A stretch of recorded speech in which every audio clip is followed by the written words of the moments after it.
Esse é o canal Verdades Ocultas da Bíblia. Sejam muito bem-vindos.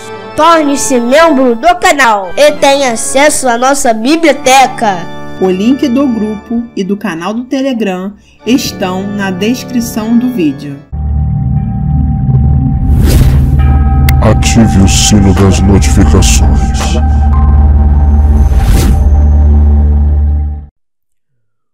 Olá, meus amigos, bem-vindos ao canal Verdades Ocultas da Bíblia. Estamos falando da origem do povo da Pérsia, a origem da civilização zoroastriana, a origem do culto a Zoroastro. Temos feito diversas abordagens falando acerca deste início de civilização ária, civilização ariana, povo iraniano, povo do Irã, povo da Pérsia. Já fizemos um primeiro vídeo tecendo diversos comentários, além de termos feito uma sequência de vídeos falando acerca da história de Irã, que sim está ligado às nações arianas. Então, vamos continuar com a leitura. Vamos ler do exato ponto aonde paramos. Vamos à leitura da excelente tese Zoroastrismo da Pérsia e Catolicismo Romano, um estudo comparado entre concepções escatológicas.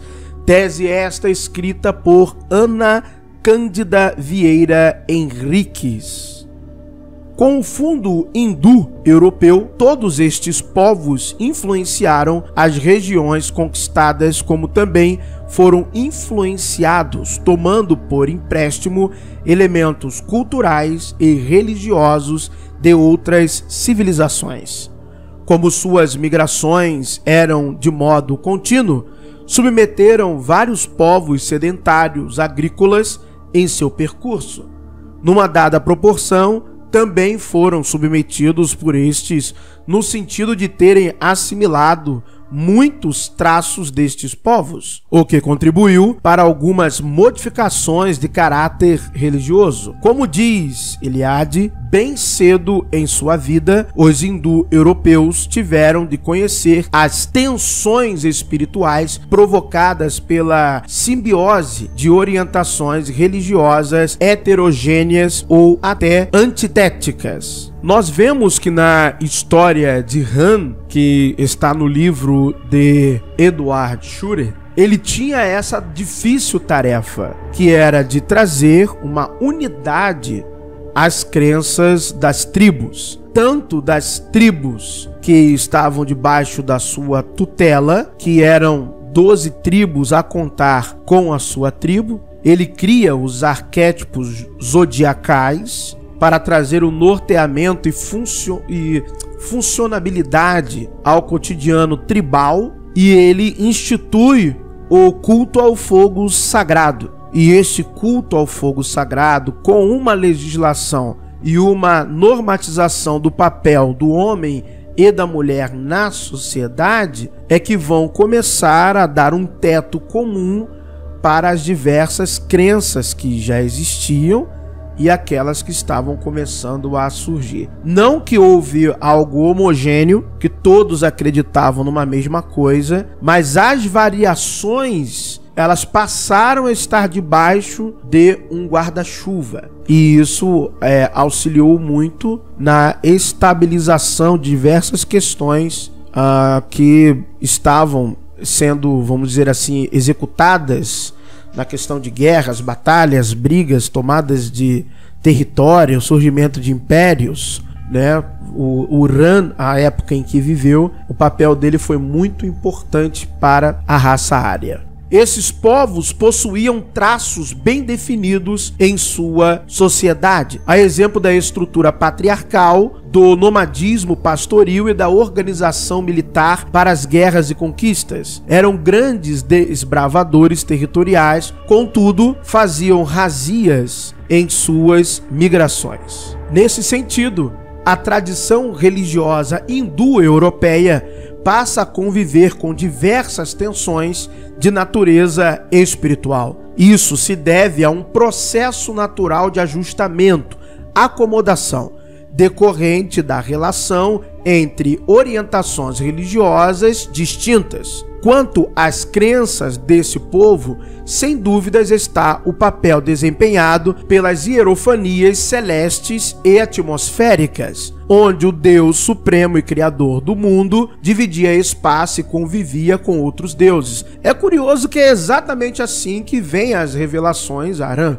Arã está tendo um sonho, ou Arã tem uma visão, ou Arã está olhando para o céu, ou está meditando debaixo de um carvalho. É aí que o Deus, que até dá origem ao nome Asclépio, se manifesta a Arã. Com concepções e rituais próprios, eles praticavam sacrifícios, consagravam o espaço, cosmizando as novas terras conquistadas. Cosmizar seria consagrar, cosmização, consagração. A ausência de santuários erguidos denota provavelmente cultos celebrados ao ar livre. Perfeito. A transmissão oral da tradição é um dos sinais característicos desse povo. Diante da proibição de utilizar a escrita quando do contato com outras civilizações do Oriente Próximo. De origem celeste, o fogo era considerado sagrado por ser provocado pelo relâmpago e seu culto se configuraria como um forte traço característico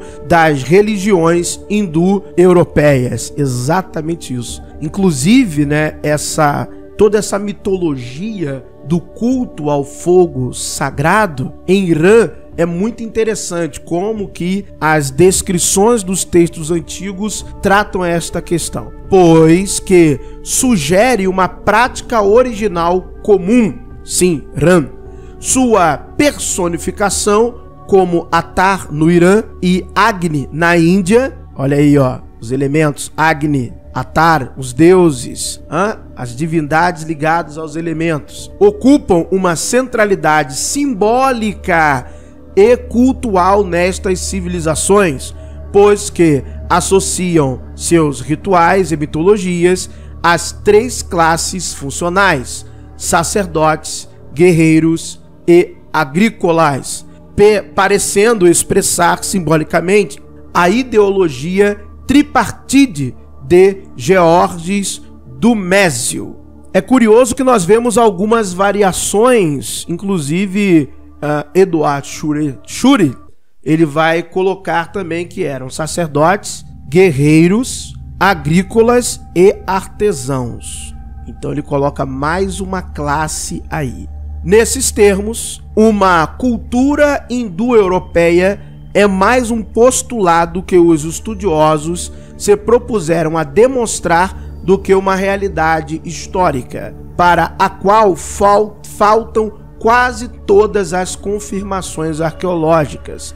Sua constituição começa na hipótese plausível de que um certo número de línguas europeias e asiáticas derivam de uma origem comum, tendo em vista a possibilidade de identificar um parentesco indiscutível entre elas.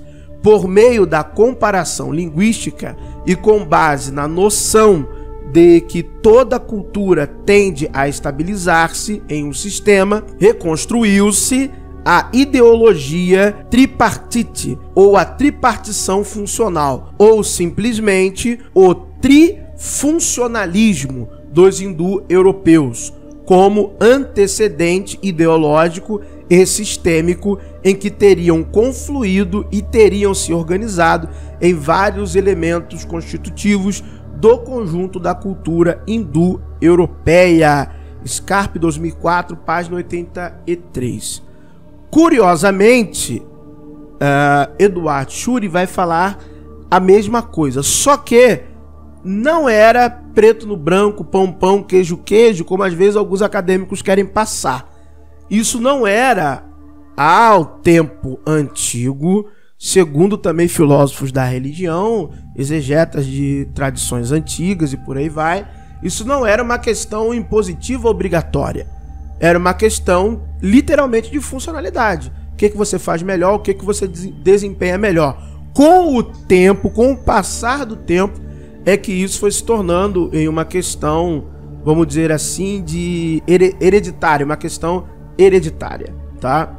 Nesses termos, os indo-europeus teriam articulado um sistema social próprio a partir de 3 funções, classes, que correspondia a uma ideologia religiosa. A primeira função exprime-se pelo exercício de poder, pois implica uma função de autoridade política dotada de privilégios econômicos e cerimoniais de cunho sagrado, função de sabedoria, mágica e jurídica. Sim, era essa forma. Só que esse negócio de poder aí é entre muitas aspas. Tinha muitos sacerdotes, sim. O rei era um rei sacerdote, mas se o piá tivesse que cantar para cima dele, cantava. A gente tem isso em diversos textos antigos ou diversos relatos antigos. A segunda função tem relação com a atividade bélica, ou seja, é a função guerreira, cuja responsabilidade é a proteção do grupo. Essa classe comportava principalmente jovens que assumiam a função através de provas iniciatórias, função dos deuses de força guerreira. O negócio era desse jeito aí mesmo. Até porque tanto a questão sacerdotal quanto a questão bélica militar tinham questões iniciáticas envolvidas a elas também. Você passava por ritos de iniciação, de consagração àquele deus e por aí vai. Finalmente, a terceira função agregará todas as atividades econômicas e produtivas, constituindo-se, de certa forma, um suporte para as outras 2 primeiras, função das divindades, da fecundidade e da prosperidade econômica.